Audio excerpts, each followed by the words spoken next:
Teddy Atlas, ang former trainer ng boxing legend na si Iron Mike Tyson at isang fight commentator ay hindi na nakapagtimpi pa at binisto kung bakit ang undisputed super bantamweight world champion ay hindi pa umakyat kaagad ng timbang sa featherweight division sa ngayon.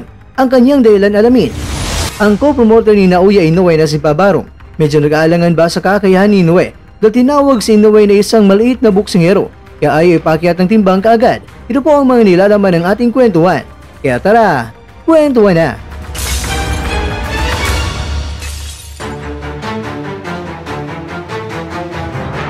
Ito ang headline ng Yahoo News Japan. Ang knockdown ni Inoue kay Luis Nery ay nagsisilbi itong babala. Ayon yan sa former coach ni Mike Tyson na si Teddy Atlas. Kaya maingat ang pag-akyat ni Inoue sa featherweight division ay dapat lagayan ang gagawin ni Inoue. Kaya naman, nangangulugan ba ito na itong si Inoue ay hindi pa muna akyat kagad ng timbang sa ngayon? Well, ang issue kasi mga kwento na umakyat si Inoue sa featherweight division ay talagang mainit na pinag-uusapan nito sa buong mundo.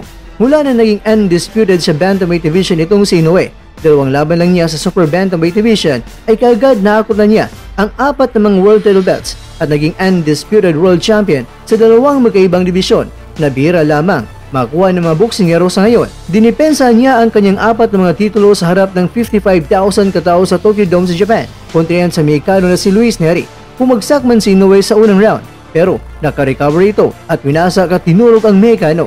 Kaya naman, sa pagkapanalo ni Inoue, kaagad nagsulputan ng mga kaliwatanan ng mga hamon sa kampiyon sa featherweight division tulad na lang ni Nick Ball,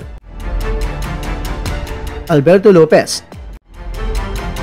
at Rafael Espinosa na sobrang excited na makaharap itong si Inoue, lalong-lalo na gusto ni Espinosa na maging isa sa mga boksingero na pasok sa pound for pound ranking. Kaya nga ang makaharap si Inoue sa darating na panahon ay isang malaking pagkakataon para siya ay makapunta sa posisyon ngayon ni Inoue.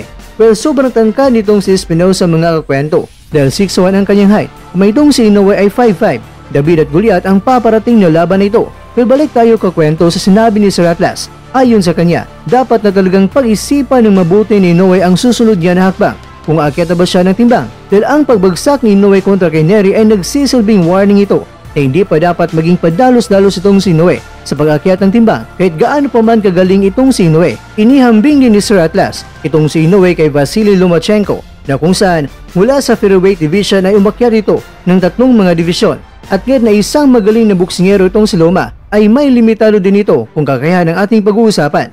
Kaya dito na nabanggit ang pangalan ng ating pambansang kamao na sinabi niya na except lang kung itong si Inoue ay may special physique o espesyal na pangangatawan tulad ni Pacman na kung saan napakapambihira talaga ang ginawa ni Pacman na umakyat ng timbang pero naka-maintain o napapanatili pa rin dala ni Pacman ang bilis at ang kanyang lakas. Pero nilinaw naman ni Sir Atlas na hindi naman niya minamaliit ang kakayahan ni Inoue.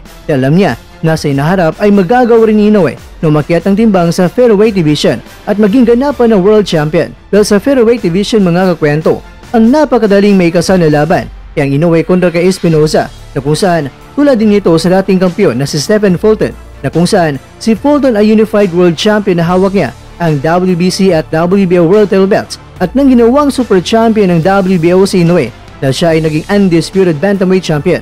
Kaya sa pag-akyat niya ay kaagad na ikasa ang Inoue kontra kay Fulton dahil may karapatan ang super champion na hamunin ng kampiyon na may hawak ng WBO belt sa dibisyon na akyatan ng super champion. Kaya napakalaking posibilidad talaga nitong si Espinosa ang maging unang biktima ni Inoue sa featherweight division.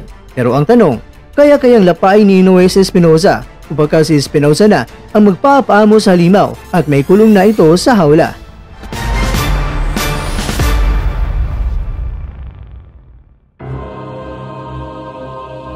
Mga kakwento, sobrang naging prangka itong si Arum kay Naoya. Sinabi niya na itong si Naoya ay maliit na boksingero talaga kaya hindi talaga katanggap-tanggap kay Arum ang pinagsasabi ng iba na dapat sa timbang itong si Naoya ay aakyat na. Dahil ayon kay Arum, pati nga sa super bantamweight si Naoya ay maliit siya. Kaya kung ganito ang pananaw ni Arum, tila ba kinakain niya ang mga pinagsasabi niya na naman na mas magaling pa si Inoue kaysa kay Pacman. Pag-akyat pa nga ni Inoue ng timbang ay kanyang hinahadlangan. Naku Lulubab, wala ka bang tiwala kay Inoue sa kanyang kakayahan? At si TJ Duaney pa ang target na ipapalapa sa bansang Japan.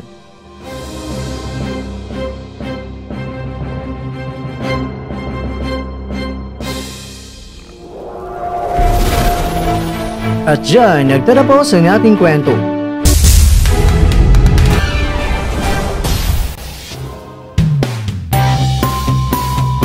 Maraming salamat mga kakwento sa inyong panonood. Pero baka naman mga kakwento ay nagustuhan niyo po ang kwento natin ngayon. Baka pwede niyo po akong mabigyan dyan ng like, subscribe at pa-click na rin sa bell button.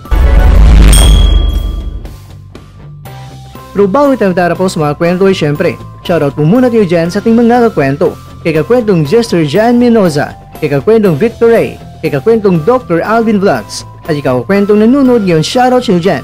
Bueno, hanggang dito na po muna ang ating kwentuhan. At abangan nyo lang po ang ating susunod na video at dito lang po yan sa isang channel na kung saan maaring ito'y mga kwentong di pa na kwento sa inyo.